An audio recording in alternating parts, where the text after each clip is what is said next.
Hello and welcome to episode 10 of eBay Scavengers. I'm here with Ryan, and this week's topic is packing. Ryan and I are both the pack masters of our households. Yes. Hey, Ryan. Hey. So, are you the pack master because you love to pack things? Yeah, it's funny. It definitely depends on the item, right? I mean, you'll sell something and be like, great, no problem. I'll pack that. It's so easy. A shirt, a tie, a pair of shoes, like, so easy. But then you're like, oh, I need to send a very delicate glass lamp to Denmark. you know? Ah, ouch. That happened to me last week. I was like, great, I'm so glad I sold this to someone in Europe. Oh no. Wah, wah, Yeah. wah. So, do you ever, I heard you guys are starting to send out your packing on delicate items like that. Yeah. Some items, I mean, if it's because we started buying and selling lamps. I don't know why, but we just did. Like, we see lamps, nobody wants them at auctions. They're too big, they're delicate. People don't want them for their own houses, so we buy them for dirt cheap. That's why we buy them, because we're like, these things are worth a lot of money. No one wants to deal with them. No one on eBay wants to deal with them, so let's try it. But for big, crazy, delicate lamps, there's a postal. It's called the Postal Business Store or whatever, in like the next town over, which is an hour away. But Woo. but I for delicate items, I will pay.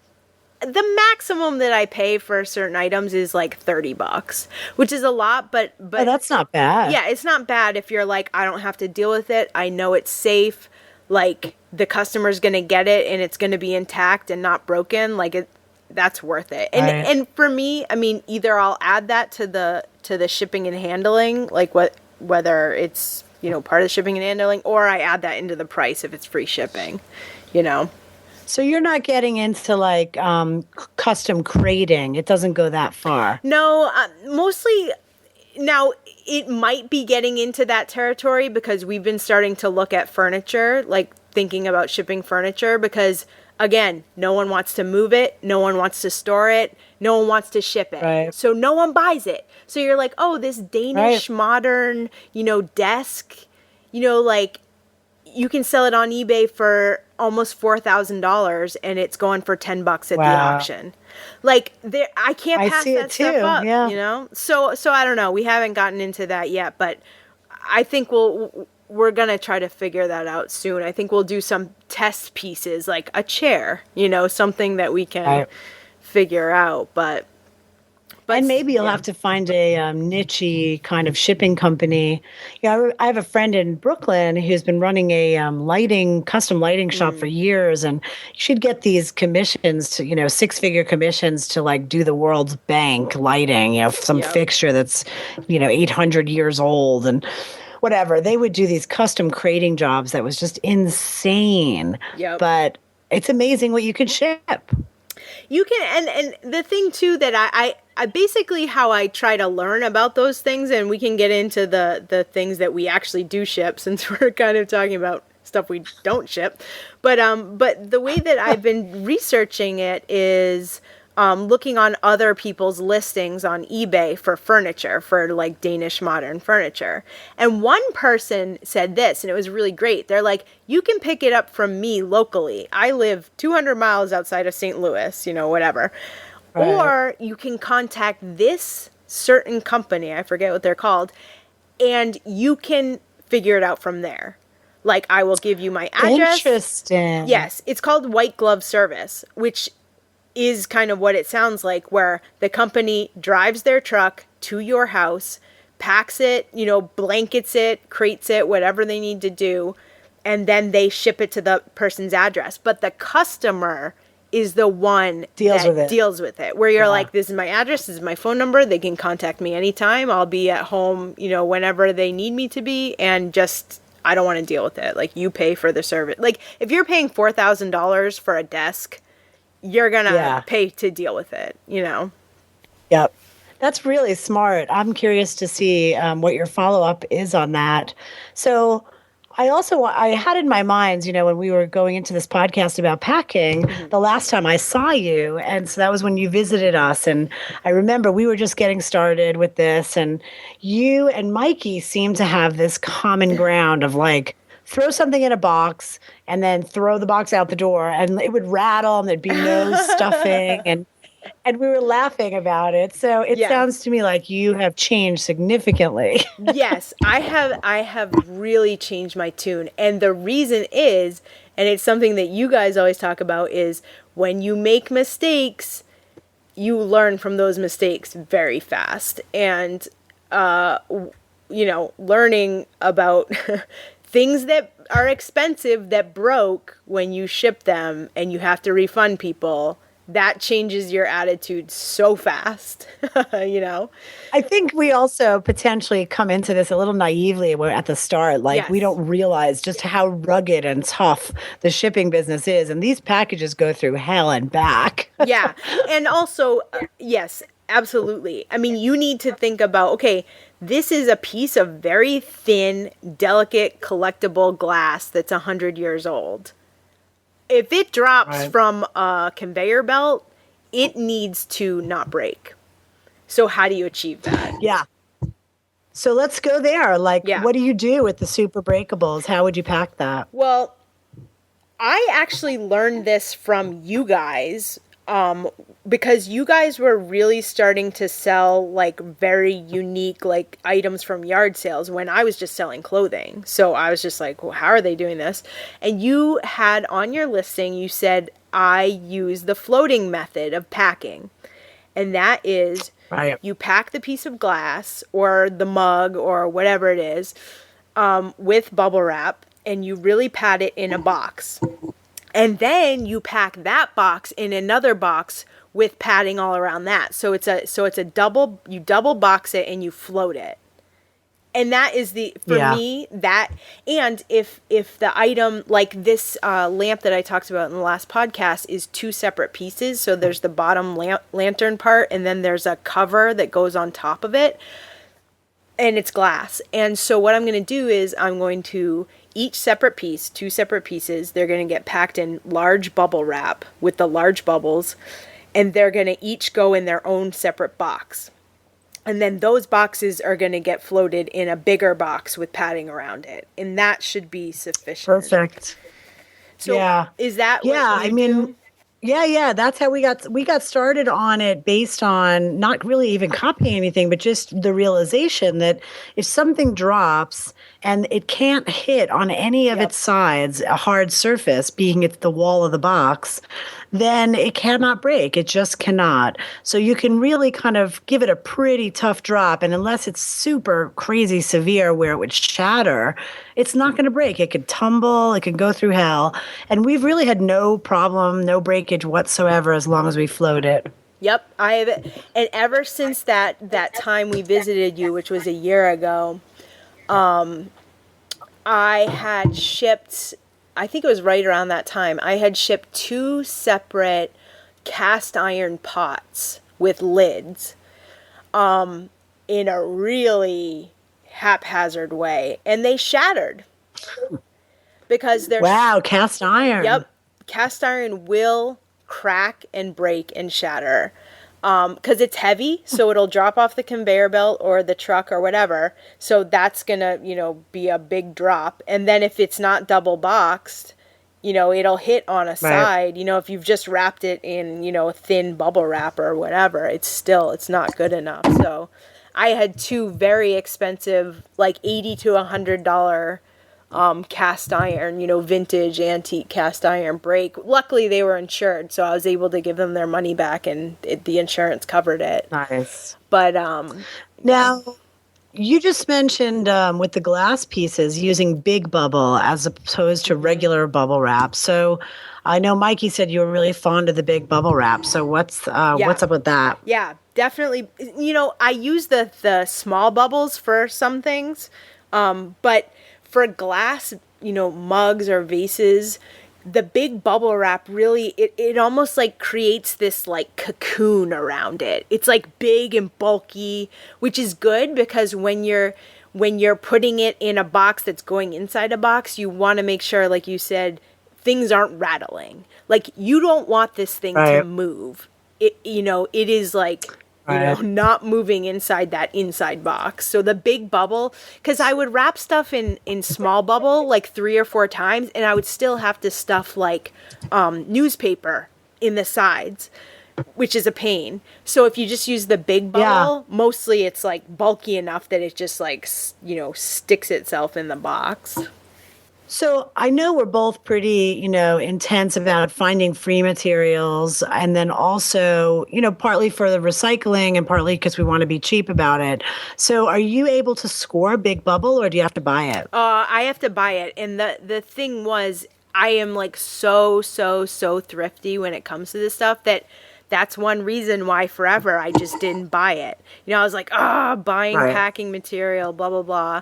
Like, I'm just not gonna spend money on that stuff. And that's where you really lose, because stuff gets to people broken, I just buy it in bulk. I buy it in like 400 square feet or what. Yeah, I think it's 400 square feet by this one seller on eBay.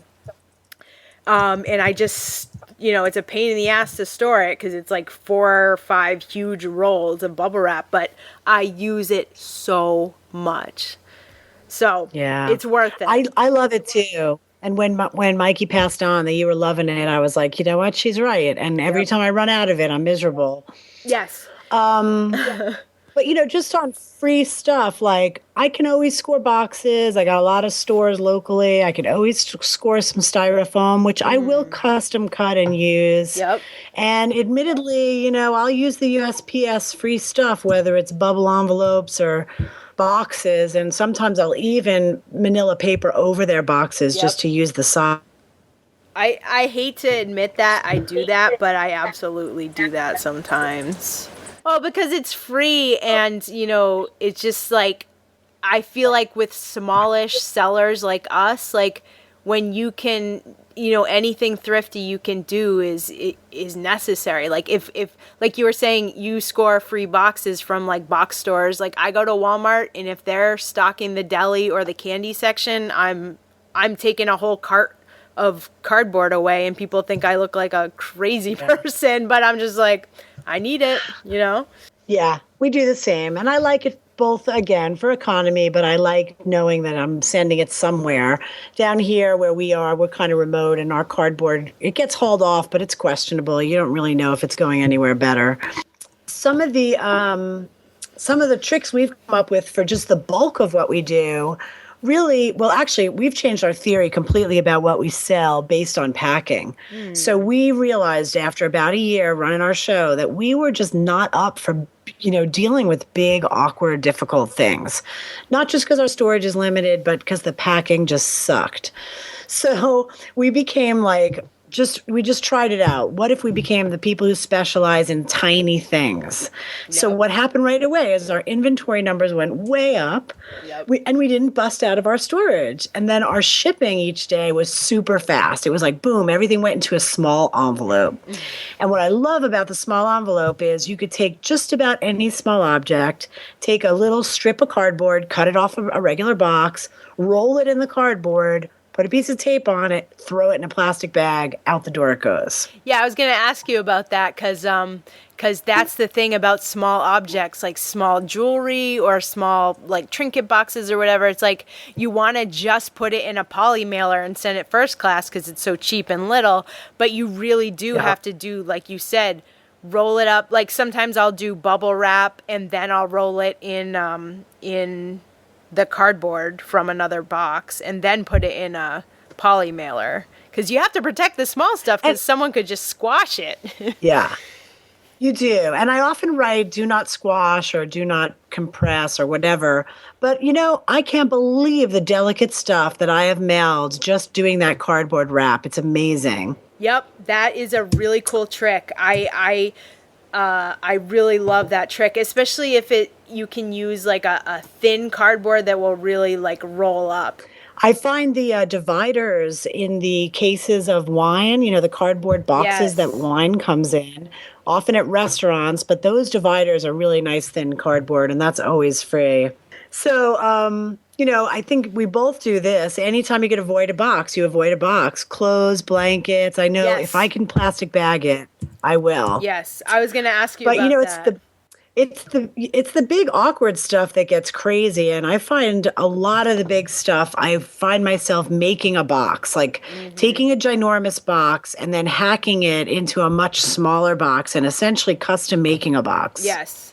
Yeah, it's funny cuz I hate doing that, and I'm sure you hate doing that too, cuz you're just like it takes so much time to do that stuff. Like Yeah. I sold this weird it was a weed puller. It was like a Fisker's weed puller thing. It has this really long pole thing, and then it's got this bulky big like head to it that's like this clipper thing. And I was sending it to Hawaii. And I'm like, how the hell am I going to do this? And I had to, like you said, I had a big long box, and I had to like tape the hell out of this other box to fit the head clipper thing on it. And just like, it was just like packing tape, but it got to Yeah. Hawaii.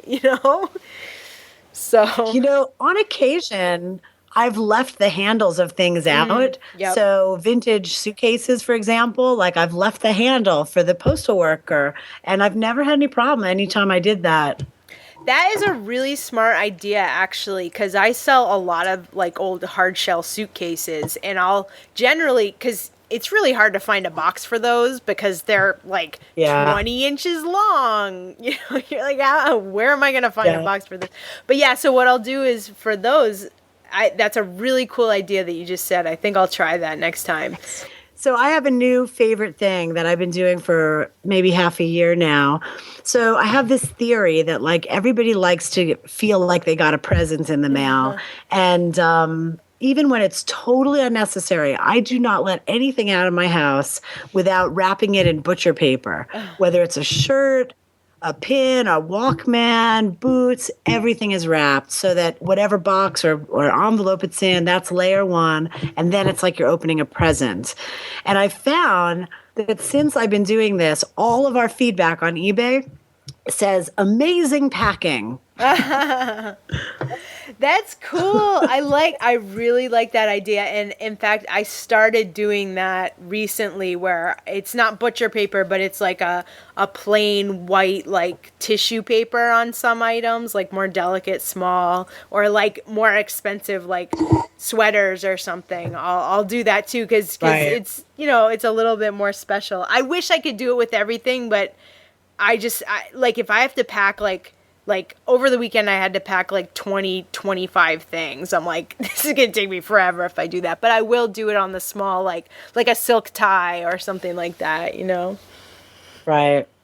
Yeah, I mean, the butcher paper comes on a big roll that lasts me an eternity, so I don't mind it. But I also don't ship as much as you do it, day to day.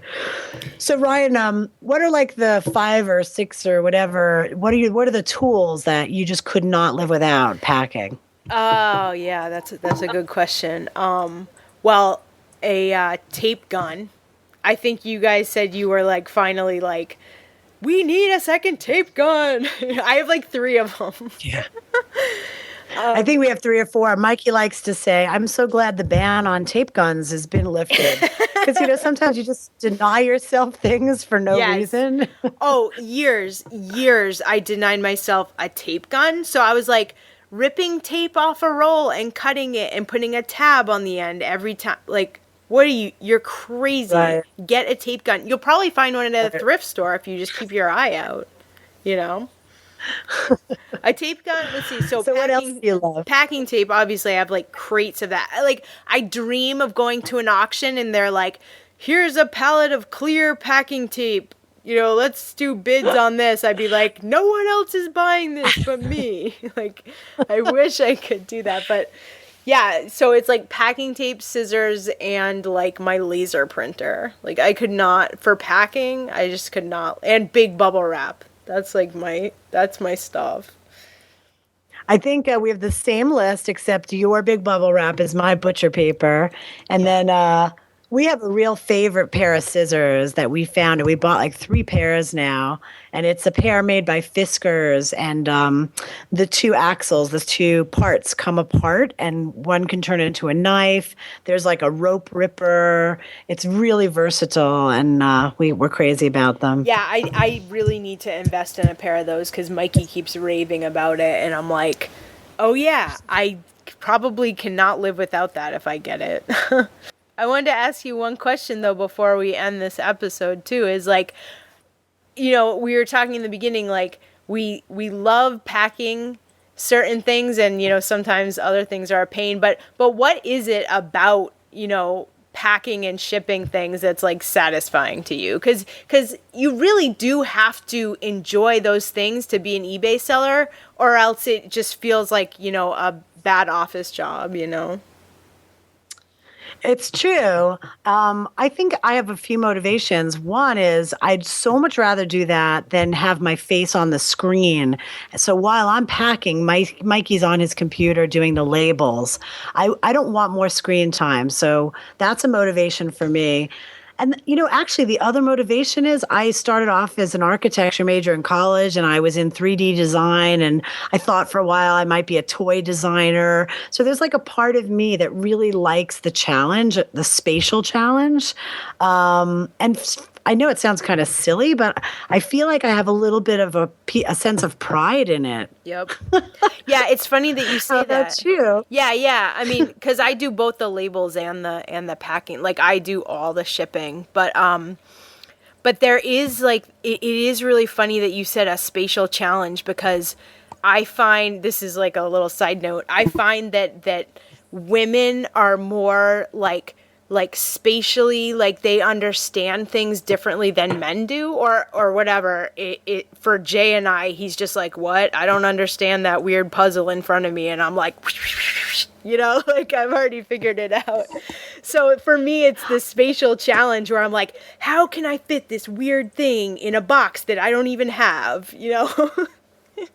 Yeah, I totally agree with you. In fact, I have a similar experience with Mikey where he'll like go outside to help me, and it would be really sweet to get me the right box. And he'll come back with this like bizarre box. And I'm like, are you joking? Like, you can't tell that that's not going to fit in there?